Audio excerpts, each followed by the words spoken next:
dis souvent, le football, c'est un éternel reprouvement. Il ne faudrait pas que le doute s'accapare dans nos têtes. C'est bien beau de faire des plans sur la comète, mais à force de dire que si... Moi, en tout cas, avec des scies, je coupe du bois. Mais... Jusqu'à minuit, c'est l'after-foot. Jean-Louis Tour.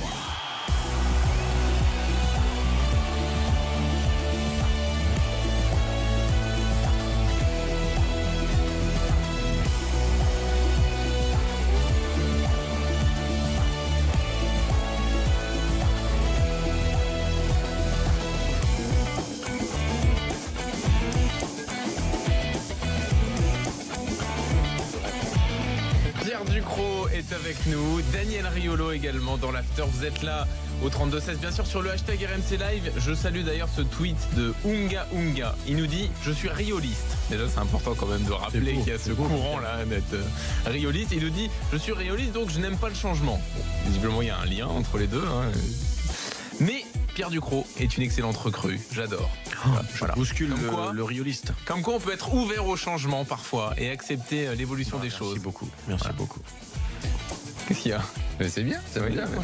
Voilà. Et content du courant rioliste.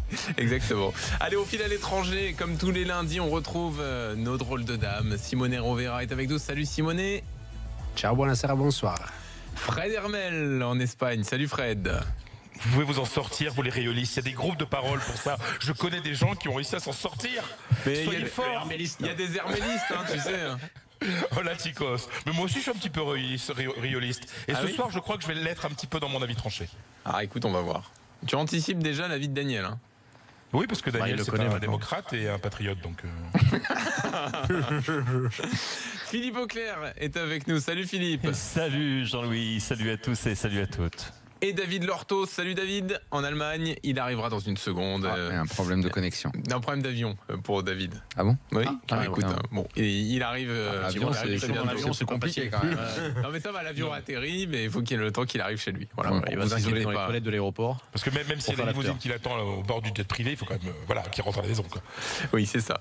Alors, avant d'aborder vos avis tranchés sur l'actu du week-end, je voulais quand même qu'on élargisse un peu notre discussion juste avant 23h sur ce qui s'est passé à Amiens, sur la barrière qui s'effondre. Nous, on en parle beaucoup depuis samedi en France. Est-ce que vous avez des exemples récents? Parce que bon, ceux de l'histoire du foot, on les connaît. Je pense à toi notamment, Philippe. Mais est-ce que vous vous êtes dit en voyant ça, chez moi, dans mon pays, ça a peu de chances d'arriver ou c'est possible? J'ai un exemple en tête. Ah bah moi j'ai vu exactement la même chose. Mais exactement la même chose. En 2004, un match entre Villarreal et l'Espagnol Barcelone. Un joueur roumain de l'Espagnol marque un but, va vers le parquage des supporters de l'Espagnol qui était au stade du Madrigal. Il s'appelait le Madrigal à l'époque et pas le stade du Carrelage comme il s'appelle aujourd'hui. Et puis voilà, ils ont poussé, ils étaient contents. Il avait enlevé son maillot, il l'a acheté, ils se sont battus pour le maillot et voilà, il y a eu plusieurs blessés. Il n'y a pas eu de mort grâce à Dieu, mais il s'est passé exactement la même chose en 2004. Voilà, exactement. D'accord. On parlait de vétusté des stades avec celui de la Licorne. Vous n'avez pas tous des stades hyper modernes partout? Non, en Italie, en Italie, oui. Bien, mais des épisodes comme ça, il n'y en a pas eu.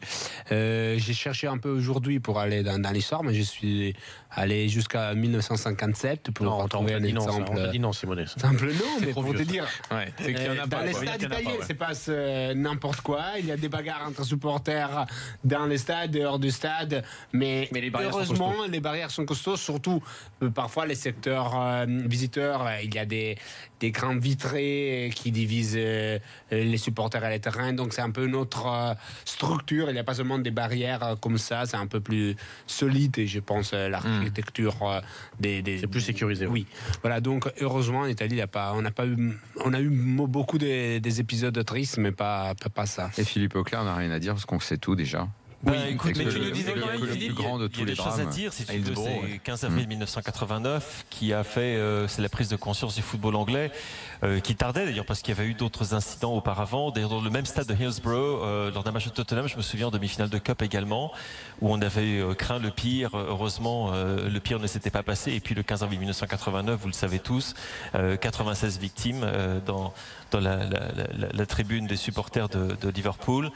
le rapport Taylor qui a suivi et donc ensuite la refonte totale des stades anglais de A à Z et notamment cette chose moi qui me paraît tellement évidente, à savoir que l'on retire ces saloperies, j'ai des mots bien pires que ça qui me viendraient à l'esprit, mais de grillage, de parquage où les supporters sont comme des animaux. D'ailleurs on ne traite pas les animaux comme ça. Je prends un exemple récent. À Bournemouth, lorsque Bournemouth a joué contre Manchester City, Raheem Sterling a marqué à la 97e, victoire 2-1 donc à la toute fin du temps additionnel. Il se précipite vers les supporters de Manchester City en déplacement. Ils sont environ 3000 généralement. Là, ils étaient un peu moins parce que Bournemouth c'est un tout petit stade. Il y a un mec qui est sorti et qui est venu l'embrasser. Les stadiers sont intervenus aussitôt. Peut-être réaction un petit peu exagérée, mais cela dit, s'il y avait eu un grillage, le geste du joueur aurait été complètement irresponsable. Bien sûr. Totalement naturel au passage de célébration, de communion avec ton public, et on veut pas, on en a besoin de ça.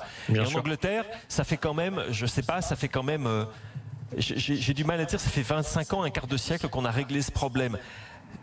Démolissez ces grillages, démolissez ces barrières. Traiter les supporters comme des êtres humains. Ah mais non, mais Philippe, et vous n'aurez jamais ce genre de problème. On en est pour l'instant en France à l'étape d'interdire les déplacements de supporters, tu sais, même normaux. Pierre, moi, ça me rend malade. Ça me rend malade parce qu'en fait, ça crée des problèmes, ça ne les résout pas. Ça crée des antagonismes qui n'ont pas lieu d'être. Ça crée de la colère, ça crée de la frustration, ça crée de la violence. Individuelle aussi qu'on ne maîtrise pas. Calme ton indignation, Philippe. Il faut pas tout mélanger. C'est pas de l'indignation. Non, faut pas tout mélanger. Faut pas tout mélanger. C'est de la réflexion, Daniel. Pour le début, pour ce qui est des déplacements et tout. Il faut pas le mettre sur le même plan. Il y a eu des problèmes bien plus graves justement avec des déplacements de supporters. Hier soir à Nice, il y a des Marseillais qui étaient là, qui je ne sais pas comment se sont retrouvés mélangés. Et c'est ça qui va faire. Il y a eu des incidents, il y a eu des bastons, même si les caméras n'ont pas voulu les montrer. Donc, oui, mais Daniel, pourquoi il y a eu des bagarres parce que les supporters ont été mélangés parce qu'on n'organise plus les déplacements de supporters, on les refuse et donc les mecs ils vont tout seuls chacun de leur côté. Et tu marginalises les supporters. Quand on l'organise, il y a des compagnies de cars qui ne veulent plus forcément les organiser parce qu'il y a des problèmes dans les cars ou quand ils sont arrêtés dans des stations-service. Il ne faut pas tout voir en rose, tout voir en noir. Ça existe. Ouais, mais on peut pas tout supprimer non plus. Le sujet, c'était la barrière. Ça, je suis d'accord. Un stade avec des problèmes de sécurité, ça, c'est un vrai souci. Les pauvres mecs qui sont tombés, l'image, elle fait froid dans le dos. Tout ça, c'est très très grave. Mélangeons pas tout. Non, mais en même temps, tout se rejoint, Daniel, parce que si tu supprimes les barrières dans un stade, ça veut dire que tes supporters sont maîtrisés oui, mais ça veut dire qu'il faut faire attention aussi. Parce que dans le match hier, Payet, il a pris je sais pas combien de trucs sur la tronche quand il va tirer un corner. Philippe, pour terminer, ça veut dire quand même qu'il y a des choses. Il y a des choses à faire. Ça veut dire qu'il se passe quand même des choses. Pierre et Daniel, écoutons Philippe. C'est une réflexion d'ensemble. Exactement. À savoir que la réflexion du rapport de Lord Justice Taylor après Hillsborough, ça n'était pas seulement pour retirer les barrières, c'était également pour ce qui était de maîtriser les mouvements de foule, arriver à comprendre comment pouvoir gérer les déplacements de supporters, arriver à faire en sorte qu'il y ait une tolérance zéro pour les actes inconsidérés. Ça signifie que d'un côté tu offres aux supporters qui sont des vrais supporters la chance d'assister à du football sans les traiter comme des animaux. Oui, mais le vrai, c'est toujours difficile sur un déplacement, Philippe. Mais c'est totalement possible. En Angleterre, nous avons maintenant un taux d'arrestation et de problèmes au match de football. Et je ne parle pas seulement de la Première Ligue, qui est la ligue où il y a tout le fric et tout ça, mais je parle de toutes les divisions du football professionnel. Les arrestations, c'est à moins de 100 par année sur tous les stades. Tous les stades. Ça veut dire quoi? Laisse-moi terminer. Jean-Louis, mais je termine une phrase. Et on va terminer tous ensemble de toute façon. C'est que les deux vont ensemble. C'est que tu as une tolérance zéro des excès. À savoir que les mecs qui vont se permettre de se comporter comme ces supporters. Oui, en France, la tolérance zéro, ça n'existe pas. Dès qu'on dit ça, les deux vont ensemble. Qui c'est qui est chargé de sanctionner ces garçons qui sortent du rang? Alors, tu as deux choses. Tu as la police et tu as également les clubs. Police et clubs. Les deux prennent leurs responsabilités. Allez, on en reste là ce soir. En tout cas, on y reviendra dans la semaine parce que c'est un sujet quand même important qui mérite d'être abordé sur la longueur. Bah si, quand même, Daniel. Donc, vous le ferez tranquillement dans la semaine. Là, on a tout le débrief du week-end, à commencer par l'Espagne. Je vais prendre 2 fois des moules. C'est ça maintenant.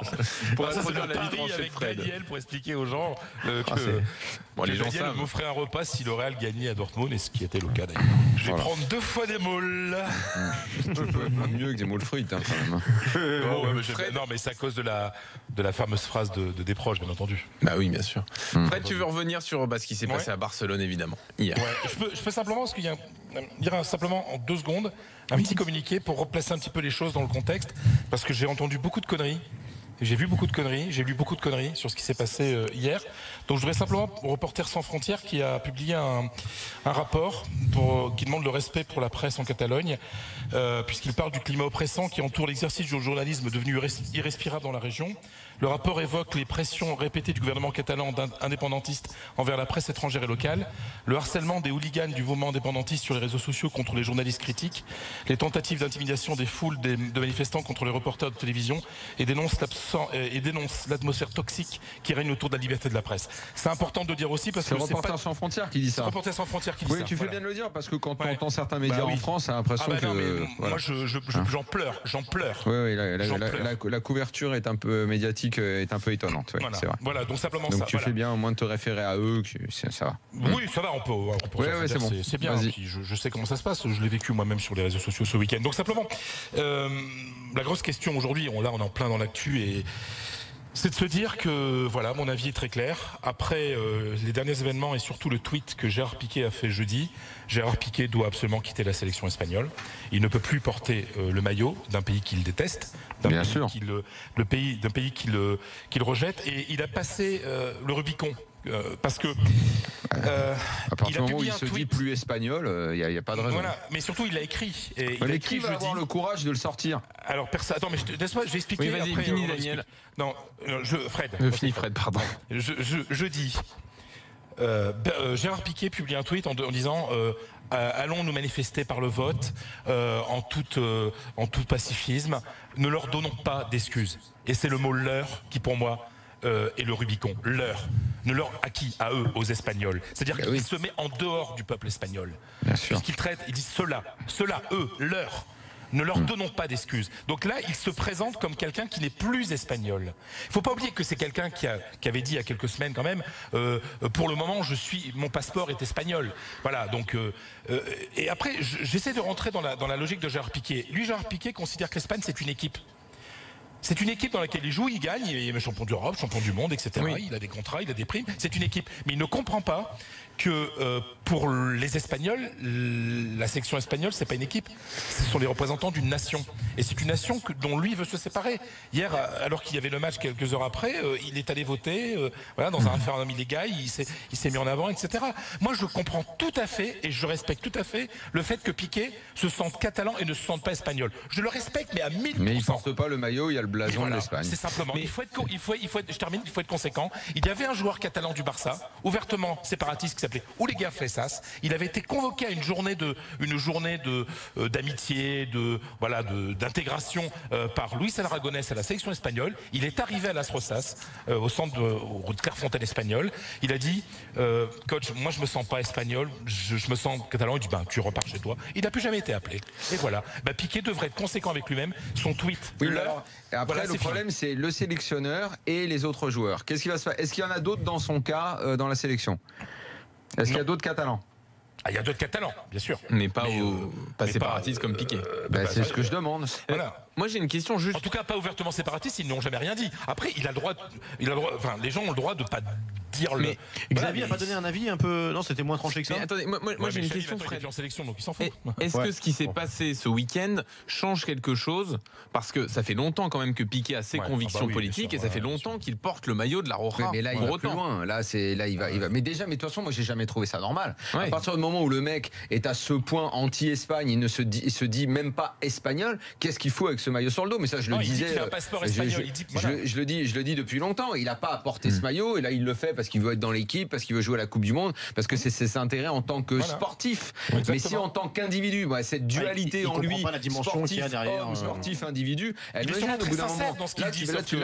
Là, tu vas trop loin, mec. Sois en phase avec tes opinions. Tu ne joues pas pour l'Espagne. Daniel, ce serait pas la première fois qu'il y a un joueur qui joue dans une équipe nationale qui n'est pas vraiment l'équipe. C'est pas bien, mais j'ai jamais supporté. Non, je suis pas ça.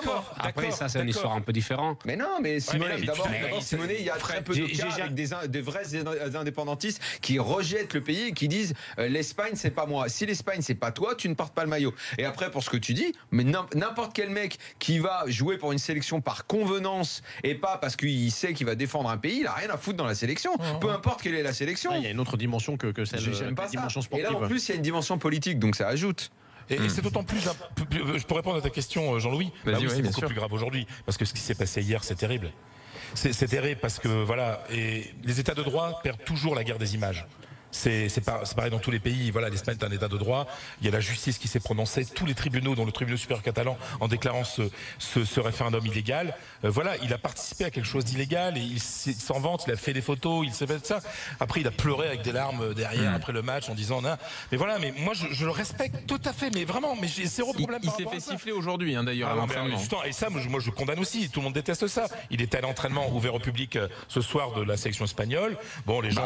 Pourquoi tu condamnes les sifflets s'il est à l'entraînement avec les Espagnols sifflent moi j'aime pas les insultes sur leur pays. Je trouve ils ont le droit de siffler le mec qui crache sur leur pays. Excuse-moi. Insultes, on lui a demandé de partir, etc. Non mais insulte, je m'en fous. Je te dis siffler. Moi je comprends qu'on lui demande de partir. Il y a eu banderole, insulte, sifflet. Mais moi je dis il doit partir. Il doit partir. Il y avait des banderoles contre lui et paradoxalement cette Guardia Civil, c'est-à-dire la gendarmerie que Piqué a tant critiqué ce week-end, c'est elle qui a enlevé les banderoles, quoi. Voilà. Et puis Piqué, en plus, il a fait quelque chose qui est très grave à mon sens, c'est-à-dire que ces gens-là qui ont le mot démocratie à la bouche, mais toutes les 30 secondes, a insulté le président du gouvernement, en lui reprochant notamment de ne pas parler anglais, enfin, un truc comme ça.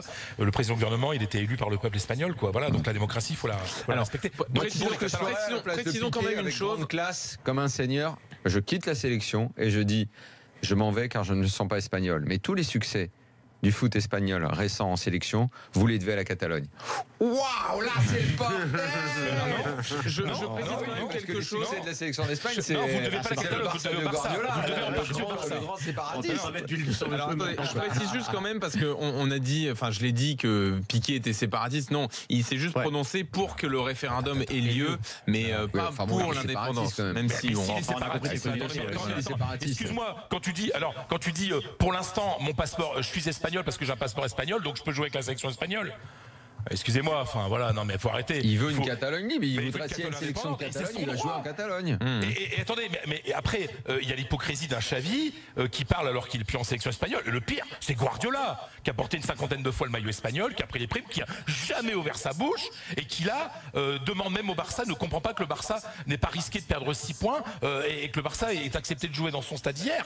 Voilà, donc Guardiola, il ne disait rien quand il joue avec la sélection espagnole, et là il l'ouvre et il traite l'Espagne de gouvernement quasiment fascisant.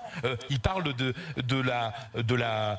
comment dire, du manque de l'autoritarisme du gouvernement espagnol, de l'Espagne par rapport à la Catalogne, quasiment que c'est un peuple opprimé. Non mais c'est hallucinant et sincèrement, il y a eu un référendum kurde, quoi, et que ces privilégiés que sont les footballeurs osent parler de liberté. Allez voir comment ça se passe ailleurs. Voilà, qu'ils aillent un peu. Et puis surtout, je suis désolé, quoi, mais que Xavi parle de démocratie, donne des longues leçons de démocratie, alors qu'il vit et gagne beaucoup d'argent dans un pays du Golfe que tout le monde connaît, où je suis pas sûr que le droit de vote soit que ça marche bien. Alors, à ce niveau-là, il y a un minimum d'indécence. Voilà. On va finir sur l'Espagne avec Alvaro qui nous rejoint au 32-16. Salut Alvaro. Bonsoir à tous. Salut Alvaro. On a perdu sa trace. Vrai champion. Là. Bon, excusez-moi de travailler, mais je suis absolument pas d'accord avec les paroles de Fred Hermel. Moi, je suis profondément espagnol, mais mes deux parents sont espagnols. Je suis né en France, donc j'ai les deux cultures. Et je suis absolument pas d'accord avec tout ce que vient de dire Fred Hermel. Alors, vas-y, Alvaro.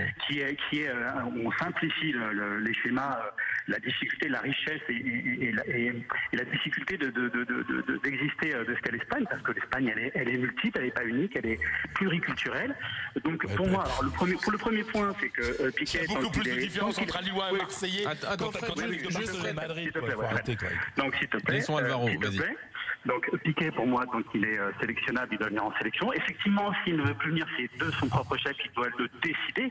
Et il ne faut pas dire que le Barça politise. Effectivement, on ne doit pas critiquer le Barça du fait qu'il politise son club avec Messi Club et en voulant faire la même chose avec la sélection espagnole, qui justement, elle, doit être une équipe, une sélection qui regroupe les gens, qui les unit et non pas les divise. Non, mais donc, ce sont Espagnols, les gens qui veulent mais c'est eux qui veulent se sentir différents. Qui veulent partir. Non, il n'y a pas de eux. Écoutez, moi, je me sens espagnol. J'ai des profondes cultures galiciennes du nord de l'Espagne, de Castille et Léon. Moi, je sais ce qu'est l'Espagne, je sais ce qu'est l'Espagne, je sais ce qu'est la caricature aussi de l'Espagne, parce que l'Andalousie, son folklore, le nord, culturellement, le sud et le nord de l'Espagne n'ont rien à voir. Les gens sont différents, ils s'unissent autour d'un projet politique et de vivre ensemble. Je demande à personne de croire. Mais ça fait longtemps que Attends, Fred, moi, ça fait 25 ans que j'habite. Non, mais attends, Fred. Comment tu peux dire que l'Espagne est un projet politique? Mais c'est une nation, l'Espagne. Mais putain, mais viens en vivre en Espagne, mon ami. Revois l'histoire de ce qu'est la transition espagnole. C'est ça ton problème. Attends, laisse-moi parler, Alvaro. Non, mais attends, Fred. Parce que toi, tu vas parler encore d'avoir fait. Attends, Alvaro, je te redonne la parole. Fred, juste pas trop d'agressivité quand même. Je sais que ça tient à cœur. Non, mais je sais tout ça. Je sais que tu as peur de peau aussi sur le sujet. Oui, t'as vécu à Madrid avec des gens de toutes les régions. Oui, bien sûr, mais on peut juste parler sans agressivité, Alvaro. Et je voudrais que Alvaro termine son propos quand même. Sans agressivité, mais il peut pas y avoir un truc basique dans la vie. Porter le maillot d'une équipe nationale, c'est représenter cette nation. Si tu te sens pas dans cette nation, mais tu vas pas. Mais non, mais c'est tout. Mais je comprends pas pourquoi faire compliqué dans un truc qui est facile. Qu'il aille faire de la politique ailleurs. Et il a le droit d'avoir les opinions qu'il veut. Mais s'il ne se sent pas espagnol, pourquoi va-t-il porter le maillot avec le blason de l'Espagne? Enfin, je comprends pas. Mais on n'est pas dans le cadre du foot. Le foot, le sport n'a rien à voir avec la politique. Il faut arrêter de politiser. Quand Piqué il dit il faut leur montrer ce qu'on disait à Fred Hermel. Mais moi, ce gouvernement espagnol, il ne me représente pas du tout. La moitié sont des corrompus, sont des fils de Franco. Non mais on parle de quoi? Que quelqu'un sérieux appelle. Excuse-moi, enfin, il y a un truc qui s'appelle la démocratie. Ce gouvernement a été élu. Alors, je suis désolé. On va rester là, Alvaro. Non, voilà. Si, Alvaro, on t'a laissé t'exprimer. Au programme du soir, Fred, et dans ta caricature. Bon, qu'est-ce qui dit que la moitié des politiques espagnols sont corrompus? Non mais on en reste là sur ce sujet. En prison, quoi. On va en rester là sur ce sujet. Moi je comprends pas. C'est simple. Tu te sens pas appartenir à une nation, à une patrie. Mais tu portes pas le maillot. C'est simple. Parce que nous on met une dimension patriotique dans le fait de jouer pour une sélection nationale. Pourquoi trop simple? Pour Alvaro, ça concerne juste un aspect. Attendez, parlez pas tous en même temps. Simonet, l'argument c'est pas tu en as vu d'autres, donc c'est excusé. L'argument c'est c'était pas bien, ça continue de pas être bien. Putain mais merde, est-ce que tu n'as pas de la dignité, un minimum d'orgueil pour dire si je ne me sens pas de ce pays, je ne porte pas le maillot? Mais parce que toi Daniel ou moi ou d'autres, mais t'as pas à avoir d'autres intérêts. Tu n'as pas à avoir d'autres intérêts. Parce que toi, quels sont les autres intérêts? Le fric, Daniel, parce que toi ou moi ou d'autres, on met une dimension patriotique là-dedans. Mais il y a le patriotisme. À partir du moment où il y a le drapeau, il y a les hymnes. Je suis d'accord avec toi, mais il y en a d'autres qui n'ont pas cette dimension patriotique et qui voient ça sur un plan purement sportif. Oui, c'est ça. Mais ça n'existe pas. Allez, stop. On arrête là. À quelle époque de l'histoire ça a existé? Je sais pas, mais en tout cas c'est fini.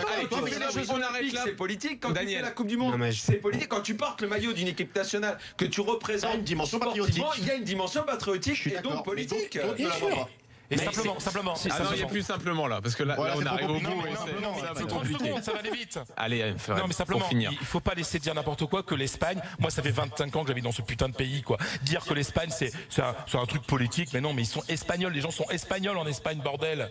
Et que ce soit Galison ou Andalou, mais il faut arrêter d'essayer de donner une image de l'Espagne qui n'est pas ce qu'elle est. Alors ce garçon est peut-être un fils espagnol, mais il ne vit pas en Espagne. Moi, j'ai la chance de vivre dans ce pays depuis 25 ans. Et Jean-Louis, tu as vécu à Madrid. Oui, bien sûr. Des gens de toutes les régions à Madrid.